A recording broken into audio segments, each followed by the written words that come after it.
One word which you must have heard frequently from a lot of people, that is happiness. But उन्हीं लोगों से ये पूछा जाए कि what is happiness, so I am damn sure कि they will be unable to describe exactly what is the happiness. और ये वीडियो आपके लिए बहुत ही खास होने वाला है क्योंकि इस वीडियो में हम दो स्पेशल डेफिनेशन सीखने वाले हैं हैप्पीनेस की। सो वीडियो को एंड तक देखिएगा क्योंकि पहले हम एक्सटर्नल फैक्टर्स के ऊपर बात करेंगे और फिर कुछ इंटरनल फैक्टर्स के ऊपर हम बात करेंगे।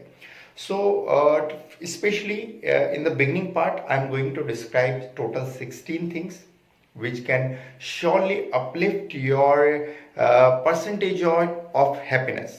मतलब मैं 16 चीजें बताने वाला हूँ स्टेप बाय स्टेप। आप चाहे तो उनको लिख सकते हैं नोटबुक में, और वो सारी चीजें आपकी हैप्पीनेस के परसेंटेज को बढ़ाने में बहुत ज्यादा मदद करेगी। लास्ट वाली 16 बहुत ही स्पेशल है, इंग्लिश हिंदी दोनों में मैं बता रहा हूं, so keep on writing and understanding. The first thing is achievements. जीवन में जितनी ज्यादा हम उपलब्धियों को प्राप्त करेंगे, हमारा हैप्पीनेस का इंडेक्स बढ़ेगा।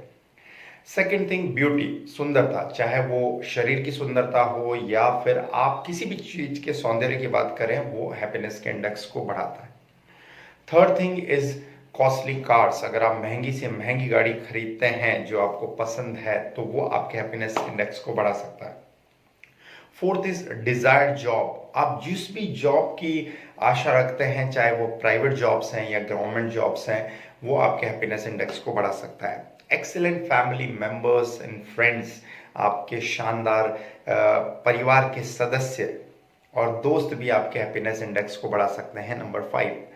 Then number 6 comes specially your favourite food. जो भी डिश आपको बहुत ज़्यादा पसंद है, वो अगर खाने को मिल जाए आपको, तो डेफिनेटली आपका हैप्पीनेस इंडेक्स जो है पहले से ज़्यादा बढ़ेगा। The next is I would surely talk about holiday trips. जो देश विदेश की अगर आप यात्रा करना चाहते हैं और वहाँ अगर आपको जाने को मिल जाए, तो आप डेफिनेटली जो है पहले से ज़्यादा खुश रह पाएंगे। Then next is a good health. अच्छी सेहत किसे नहीं चाहिए, everybody wants a good health. तो अगर आप अच्छे हेल्दी हैं, if you are having means Hindi में कहते हैं सेहत अगर आपकी जोरदार है, क्योंकि एक कहावत है हेल्थ इज़ वेल्थ, पहला सुख निरोगी का है। तो अगर अच्छी हेल्थ है तो आपका डेफिनेटली हैप्पीनेस का इंडेक्स बढ़ेगा। The next is a important gifts. अगर कोई आपको देश विदेश से लाया हुआ गिफ्ट मिलता है, तो उससे भी आपका हैप्पीनेस इंडेक्स बढ़ने वाला है। द नेक्स्ट इज अ जबरदस्त फेम, मीन्स चारों तरफ लोक प्रसिद्धि है, सभी लोग आपको जानते हैं, पहचानते हैं, आपका ऑटोग्राफ लेने के लिए तरस रहे हैं, तो आप ज़्यादा खुश रह सकते हैं पहले से। Then next we will surely talk about lot of money. If you are having a lot of wealth, lot of money, तो उससे भी आप खुश रह सकते हैं। देन नेक्स्ट सिंपल थिंग्स है जो आप हैप्पीनेस इंडेक्स को बढ़ा सकता है, दैट इज म्यूजिक, संगीत श्योरली। पावर मीन्स शक्ति या ताकत। नेचर मीन्स प्रकृति। यूनिक फ्लावर्स मीन्स अद्वितीय फूल जो आपको पसंद है, बहुत अनुपम फूल होते हैं, चाहे वो लोटस है, रोज है, लिली है, ये सारे flowers. And last but not least जो 16 नंबर पे है, दैट इज रेस्पेक्ट, सम्मान। अब इनमें से कौन सी 16 चीजों में से आपको सबसे अलग लगी, वो कमेंट बॉक्स में जरूर लिख दीजिए, ताकि ये पता चले कि कौन सी चीज आपकी हैप्पीनेस इंडेक्स को सबसे ज्यादा बढ़ा रही है। 16 थिंग मैंने स्टेप बाय स्टेप एक्सप्लेन की है, and if we focus on all these 16 things, we will come to know कि ये सारी ही चीजें हमारे हैप्पीनेस इंडेक्स को बढ़ाने के लिए पहले पॉजिटिव एक्सपीरियंस क्रिएट करती है। क्योंकि 2-3 चीज़ों की हम बात करें, खास तौर पे अगर आपने कोई ड्रीम जॉब का सपना देखा है कि मेरे को एक ऐसी जॉब चाहिए, वर्ल्ड टूर पर जाने का सपना देखा है, कोई अच्छी गाड़ी खरीदने का सपना देखा है, तो वो एक दिन में तो पूरा नहीं होने वाला है। That is going to take many years, है ना।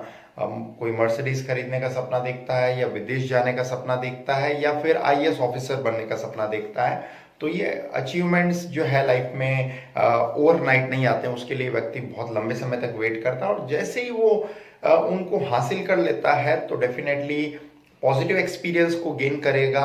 एंड आई एम 100% श्योर कि पॉजिटिव एक्सपीरियंस गेन करते ही उसका हैप्पीनेस बढ़ेगा और वो ज़्यादा खुश रह पाएगा।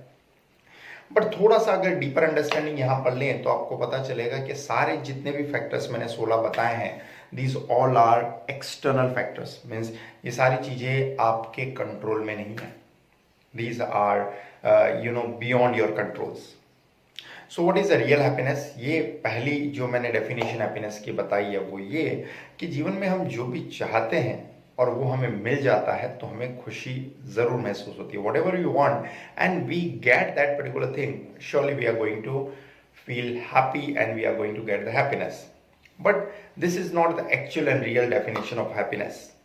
नाउ सेकेंड जो मैं डेफिनेशन बताने वाला हूं that is more somewhere effective, and I would say that is a true and real definition of happiness. And this is, happiness is not about getting what we want all the time. It is loving what we have and being grateful for it. It simply means खुशियाँ वो नहीं है कि जीवन में हम जो भी चाहते हैं और वो हमें बार बार मिलता जाए।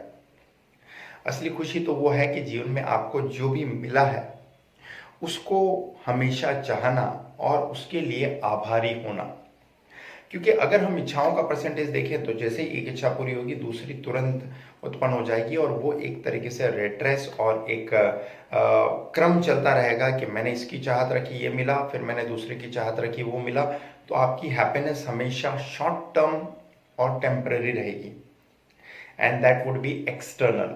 लेकिन अगर हम रियल हैप्पीनेस की बात करें तो that is always internal, that is not depend on external things कि ये चीज मिलने पर, एक महंगा फोन मिलने पर, महंगी गाड़ी मिलने पर, वर्ल्ड टूर मिलने पर, जॉब मिलने पर ही मैं खुश रह सकता हूं। तो वो सारी टेम्परेरी है, क्योंकि अगर किसी व्यक्ति ने मर्सिडीज भी खरीद ली है तो ऐसा नहीं है कि वो 24 घंटे और साल के 365 दिन खुश रहता होगा, because those are somewhere external factors.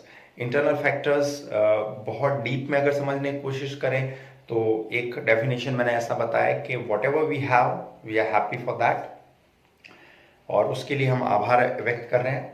Not seeking the happiness always in the future, because future is always uncertain and it is not in our hand. तो हमेशा हम वर्तमान में जीना अगर शुरू कर दें, if we start to live in the present, if we become grateful for all the things what we have and we start to love for all the possessions, definitely we can stay happier than anybody else. And somewhere first definition से कहीं ना कहीं आप बहुत ज़्यादा ये feel करेंगे कि एक परपेचुअल हैप्पीनेस, जो स्थायी हैप्पीनेस है, वो सेकंड डेफिनेशन में ही है।